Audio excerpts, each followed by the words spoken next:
अस्सलाम वालेकुम दोस्तों, मैं हूं नवीद यार खान और इस चैनल पे करता हूं मैं आपसे गुफ्तगू किताबों के हवाले से। मैं आपको बताता हूं उन किताबों के बारे में जिन्हें आपको ज़रूर पढ़ना चाहिए। तो अगर आज से पहले आपने मेरे इस चैनल को सब्सक्राइब नहीं किया है तो आज इस वीडियो को देखने के बाद मेरे चैनल को ज़रूर सब्सक्राइब करें और ये लाइक आइकॉन भी ज़रूर प्रेस करें ताकि मुझे मोटिवेशन मिले और मैं और ज़्यादा ऐसी वीडियोज़ आपके लिए बना सकूँ।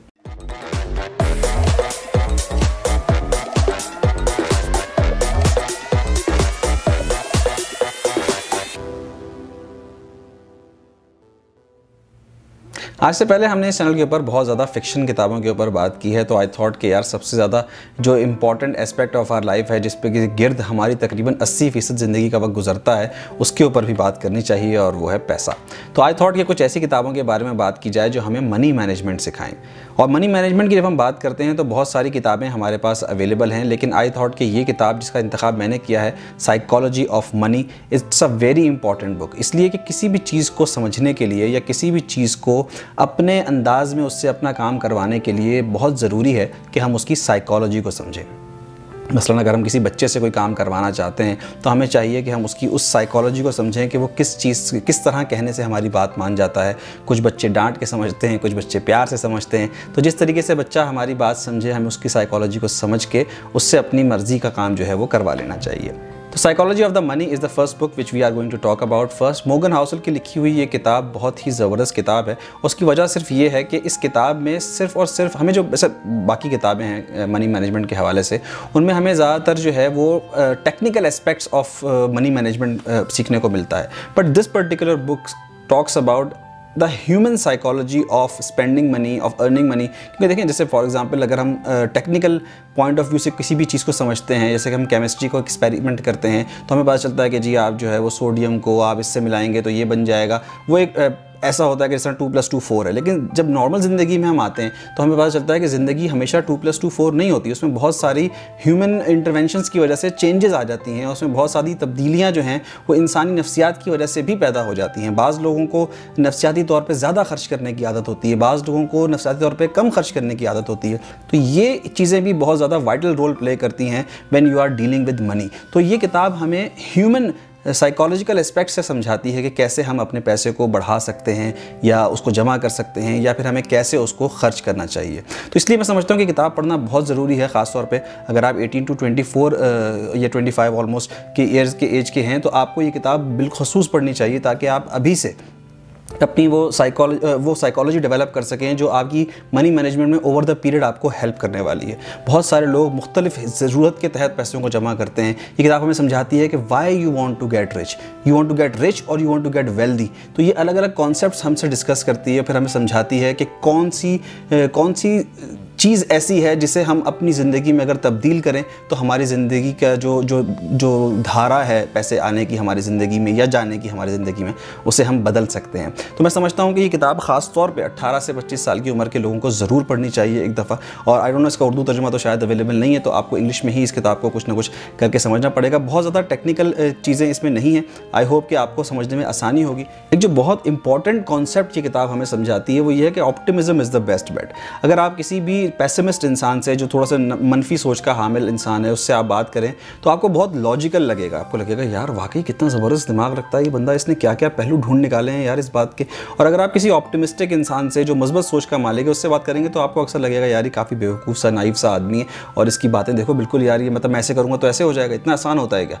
लेकिन एक्चुअली होता ऐसा ही है कि जब तक आप वो चीज़ करेंगे नहीं, जब तक आप उसको इफ़ यू कीप थिंकिंग कि यार ये नहीं हो सकता, इसका ये भी गलत पहलू है, इसमें ये भी ख़राबी है, इसमें वो भी ख़राबी है जी, कोविड है जी, फलाना है जी, तो तब आप कभी भी वो काम नहीं करेंगे। तो अगर आप चाहते हैं कि अपनी ज़िंदगी में आगे बढ़ें तो आप अपनी ऑप्टिमिज़म को जो है वो हमेशा प्रायोरिटी दें और हमेशा अपनी चीज़ों को जो है वो मुस्बत सोच के तहत आगे बढ़ाएं। तो इस किस्म के बहुत सारे कॉन्सेप्ट्स जो हैं वो आपको इस किताब में सीखने को मिलेंगे। एक कॉन्सेप्ट जो बहुत अच्छा मुझे लगा जाते थे, मैंने कहा आपको उसका भी जिक्र कर दूँ, वो ये है कि आप जो है, आई एम श्योर कि आप कंपाउंडिंग से तो मुतारिफ होंगे ही पहले, कि आप कंपाउंडिंग के ज़रिए से अपनी वेल्थ को जो है वो ग्रो कर सकते हैं। मसलन अगर आपने जो है वो आज 2 रुपये कहीं इन्वेस्ट किए हैं और उससे आपको 1 रुपये का प्रॉफिट हुआ है तो कल आप 3 रुपये इन्वेस्ट कर सकते हैं, तो 3 रुपये से आपको जो है वो 1.5 रुपये का प्रॉफिट होगा। और इस तरह कर करके आपकी वेल्थ जो है वो बहुत कम पीरियड में बहुत ज़्यादा आप उसकी परसेंटेज जो है वो बढ़ सकती है। तो आई होप कि इस किताब को आप ज़रूर ख़रीद के पढ़ेंगे और अगर आप इस किताब को ख़रीद के पढ़ें और आप इसको को वैसा ही पाएँ जैसा मैंने पाया है, तो इस कमेंट सेक्शन के ज़रिए जो है वो मुझ तक अपनी राय ज़रूर पहुँचाएँ। नेक्स्ट किताब जिसके बारे में हम बात करेंगे वो है 4 Hour Work Week। इसका टाइटल काफ़ी डिफरेंट सा है। अगर आप इस किताब को पढ़ने, मैंने जब इस किताब को उठाया था तो आई वॉज कन्फ्यूज़ कि यार ये कोई मतलब ऐसी स्टूपिड सी किस्म की किताब होगी, बट इवेंचुअली मुझे रियलाइज़ हुआ कि this is the best book I have ever read. अगर आप इस किताब को इसके लिखने के मकसद के तहत समझ जाते हैं और उसको अपनी ज़िंदगी में शामिल करते हैं तो आई अश्योर यू कि आपकी आने वाली ज़िंदगी बिल्कुल बदल जाने वाली है। आपके सोचने के तरीके को बिल्कुल एक नई डायरेक्शन मिलेगी और आप एक नए तरीके से जो है वो अपनी फाइनेंशियल मैनेजमेंट को लेके आगे बढ़ेंगे। इस किताब में बहुत सारे कॉन्सेप्ट्स हैं, लेकिन कुछ कॉन्सेप्ट्स मैं सोचता हूँ कि मैंने सोचा कि आपसे डिस्कस करूँ, तो वो ये हैं कि जैसे आप इस किताब का जो मेन प्राइमरी फोकस है या प्राइमरी आइडिया, जो की आइडिया है इस किताब का, वो ये है कि आप अपनी ज़िंदगी में मल्टीपल स्ट्रीम्स ऑफ इनकम को अपने साथ लेके चलें। मसलन अगर हम एक जॉब करते हैं 9 to 5 की, for example if you are a teacher, if you are a computer designer और वट एवर यू आर, आप कुछ भी हैं, आप अपनी ज़िंदगी में वो उस जॉब के साथ साथ कुछ और एक्स्ट्रा बिजनेसेस अपनी ज़िंदगी में कंटिन्यू करें।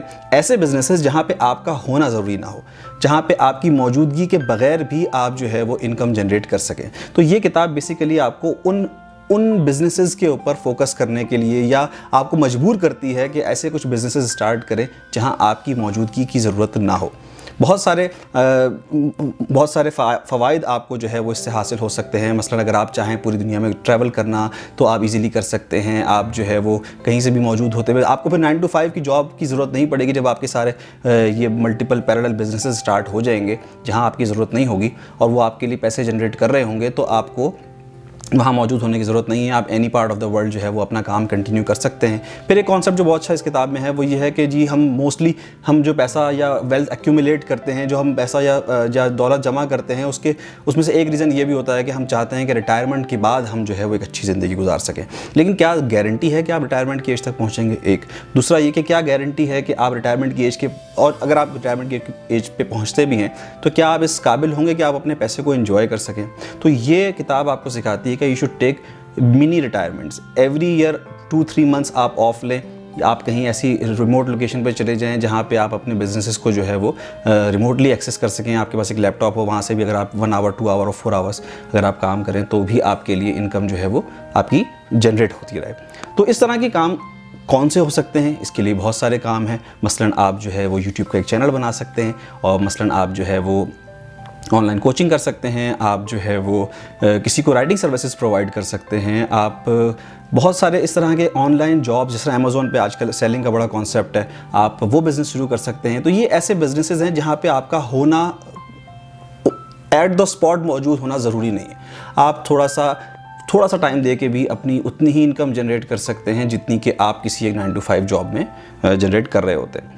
मसलन आप स्टॉक एक्सचेंज के अंदर अपनी इन्वेस्टमेंट कर सकते हैं। मैंने आपके लिए ये कुछ 2 स्क्रीनशॉट्स लिए हैं, मैं चाहता हूं कि आप ज़रा इन्हें गौर से देखें। तो ये यूनिटी फूड्स का चार्ट है और unity foods Pakistan stock exchange में लिस्टेड है, और अगर आप इसमें इन्वेस्टमेंट करते हैं, ये एडिबल ऑयल्स बनाते हैं दरअसल। तो इस स्टॉक की प्राइस जो है वो तकरीबन आज से 1-1.5 साल पहले, यानी कि 24 मार्च की मैंने ये हाईलाइट की है प्राइस, ये 8 रुपीज़ पर शेयर थी। तो अगर उस वक्त आपने इसमें जो है वो तकरीबन 1000 शेयर इसके ख़रीदे होते तो तकरीबन 8000 रुपये की आपने लगभग इस पे इन्वेस्टमेंट की होती, और आज 1 साल या 1.5 साल गुजर जाने के बाद इसकी कीमत जो है वो तकरीबन 50 रुपये के इर्द गिर्द है। तो आज वो जो 8000 रुपये आपने इन्वेस्ट किए थे वो 50,000 रुपये बन चुके होते, और अगर आप इसको डिवाइड करें तकरीबन जो 1.5 साल का पीरियड इसमें शो हो रहा है, तो आप लगभग 3500 रुपये के करीब मंथली इनकम जो है वो आपने जनरेट की होती इससे, और ये तकरीबन जो है सिर्फ 8000 रुपये की इन्वेस्टमेंट से आप, ये 10,000 रुपये की इन्वेस्टमेंट से आपने हासिल किया होता। सिमिलरली ये TRG कंपनी का चार्ट है जिसकी जो प्राइस है तकरीबन 56 रुपीज़ थी लास्ट जून में, और ये इस वक्त जो ट्रेड हो रहा है तकरीबन 164 रुपीज़ पे हो रहा है। तो यानी अगर आपने तकरीबन 200 शेयर इसके लिए होते जो कि 10 से 11 हज़ार रुपये के दरमियान आए होते 1 साल पहले, तो आज आप जो 10-11 हज़ार रुपये की इन्वेस्टमेंट थी उसको 32,000 रुपये का बना चुके होते। यानी सिमिलरली आपके 2700 रुपये के करीब लगभग जो है वो मंथली इनकम आप इससे भी जनरेट कर रहे होते। तो यानी अगर कहा जाए कि सिर्फ दो स्टॉक्स में आपने अगर इन्वेस्ट किया होता 20,000-25,000 रुपये के लगभग, तो आपको 5-5.5 हज़ार रुपये महीना जो है वो इनकम आपकी जनरेट हो रही होती। तो आपने देखा कैसे आपने जो है वो तकरीबन 20,000 रुपीज़ 20 to 25,000 रुपीज़ की ऑलमोस्ट इन्वेस्टमेंट के ऊपर अपनी 5 to 7,000 रुपीज़ की इनकम जो है वो मंथली जनरेट कर ली है। तो ये आप इसी बुक का एक कॉन्सेप्ट समझ सकते हैं कि आप मल्टीपल जगहों पे इन्वेस्ट करें और मुख्तलिफ तरीके से मंथली इनकम अपनी जो है वो बढ़ाने की कोशिश करें। अगर आप 9 to 5 जॉब कर रहे हैं तो भी उसके पैरेलल आप ये काम कर सकते हैं और इसमें आपको बहुत ज़्यादा टाइम देने की भी ज़रूरत नहीं पड़ती। इसी तरह अगर आप यूट्यूब का, जैसे मैंने आपसे कहा कि अगर आप यूट्यूब चैनल्स के ऊपर जाके देखें तो बेइंतहा बेशबहा यूट्यूब चैनल्स बने हुए हैं और इतने ज़्यादा उनकी अर्निंग्स हैं। ज़रूरी नहीं, अच्छा प्रॉब्लम क्या है सबसे बड़ा, जैसे कि पहली बुक में कहा गया कि you have to be optimistic. Optimism is the best bet. कि अगर आप ऑप्टिमिस्ट नहीं हैं, अगर आप किसी से कोई बात करें सबसे पहले तो वो आपको, आपका दोस्त जो है या जो आपका वो पीयर है वो आपसे डिस्कस करेंगे तो आपको पहले कहेगा कि भाई यार ये तो देखो कितने 1 लाख चैनल खुले हुए हैं, तुम अपना क्या नया चैनल खोल लोगे। देयर इज़ नो गारंटी कि आपका चैनल जो है वो नहीं चलेगा। Similarly there is no guarantee कि आपका चैनल चलेगा, लेकिन at least you got to try. आप ट्राई करेंगे तभी आप उसमें सक्सेसफुल हो सकते हैं। अगर आप इन्वेस्टमेंट करते हैं, इसी तरह इन्वेस्टमेंट का भी है, जिस तरह आप कोई भी बिज़नेस करते हैं कि कोई गारंटी नहीं है कि जो मैंने आपको 2 स्टॉक्स दिखाए हैं सारे ही स्टॉक इस तरह परफॉर्म करेंगे। इसमें अप्स एंड डाउन्स आते हैं, बट अगर आप ट्राई ही नहीं करेंगे तो how will you ever succeed. तो ये किताबें दोनों हमें ये सिखाती हैं कि हमें एटलीस्ट शुरू करना चाहिए, कहीं से भी हम शुरू करें। जैसे मैंने कहा कि ख़ास तौर पर उस एज लिमिट के लोगों के लिए है जिनकी एज तकरीबन 18 से 25 साल है, और अगर वो इस दरमियान में इन्वेस्टमेंट के इस फार्मूले को समझ लेते हैं तो आने वाली ज़िंदगी में उनकी जो है वो बहुत ज़्यादा आसानियाँ पैदा हो सकती हैं और वो बहुत जल्दी जो है वो अपने फाइनेंशियल स्टेटस को बहुत बेहतर बना सकते हैं। ये बहुत सारी ऐसी टेक्निक्स आपको इस किताब में सीखने को मिलेंगी। 4 आवर्स वर्क वीक जो है ये एक ऐसी किताब है जिसको आप हमेशा अपने साथ रखें और उससे कुछ ना कुछ आप जो है वो हमेशा सीख सकते हैं। एक और बहुत अच्छा कॉन्सेप्ट जो मुझे इस किताब से सीखने को मिला वो ये है कि money is not the only solution, time also plays a very vital role. अगर आपके पास वक्त ही नहीं है किसी चीज़ को करने के लिए तो आपके पास दुनिया की सारी दौलत भी हो तो भी आप उसको जो है वो अवेल नहीं कर सकते। सिमिलरली अगर आपके पास सेहत नहीं है तो आप उस पैसे को एंजॉय नहीं कर सकते। इसलिए you have to make sure कि आपकी फाइनेंशियल मैनेजमेंट इतनी स्ट्रॉन्ग है कि जब आप उस एज को पहुँचते हैं तो आपने बहुत कुछ एंजॉय ऑलरेडी किया हुआ हो। ये ना हो कि 60 to 70 ईयर्स की एज में जाके आपके पास पैसा भी जमा हो गया, वक्त भी बहुत है, लेकिन अब आपकी सेहत ही इस काबिल नहीं है कि आप जो है वो उस चीज़ को एंजॉय कर सकें। तो इट्स बेटर कि आप मिनी रिटायरमेंट्स लें, इट्स बेटर कि आप पहले से अपने फाइनेंशियल स्ट्रीम्स को जो है बढ़ाएं, आप अपनी मल्टी डायमेंशनल फाइनेंशियल स्ट्रीम्स को साथ लेके चलें। ऐसा ना हो कि अगर आपकी जॉब चली जाए तो कल को आप जो है वो बिल्कुल बेरोज़गार होकर घर बैठ जाएं और आपके पास कमाने के लिए या आपके पास इनकम का कोई ज़रिया ही पैदा ना हो। तो उम्मीद है कि आज की वीडियो आपको पसंद आई होगी और ये दोनों किताबें आप लोग ज़रूर पढ़ेंगे। अगर आप और भी इन्वेस्टमेंट की किताबों में इंटरेस्टेड हैं, ज़ाती तौर पर मुझे भी ये किताबें बहुत ज़्यादा इंटरेस्ट करती हैं, तो आप मुझे कमेंट सेक्शन में ज़रूर बताइएगा। I would like to do a lot of more summaries of investment books in this channel. और मुझे लगता है कि हमें ज़रूरत है ऐसी किताबों की जो हमें ज़्यादा से ज़्यादा फाइनेंशियली फ्रीडम दे सकें और हमारे लिए बहुत ज़्यादा वक्त हमें अवेलेबल कर सकें ताकि हम फिक्शन भी साथ साथ में पढ़ सकें। तो इंशाल्लाह फिर आपसे नई वीडियो में मुलाकात होगी। तब तक अपना ख्याल रखिए, खुश रहिए। अल्लाह हाफ़िज़।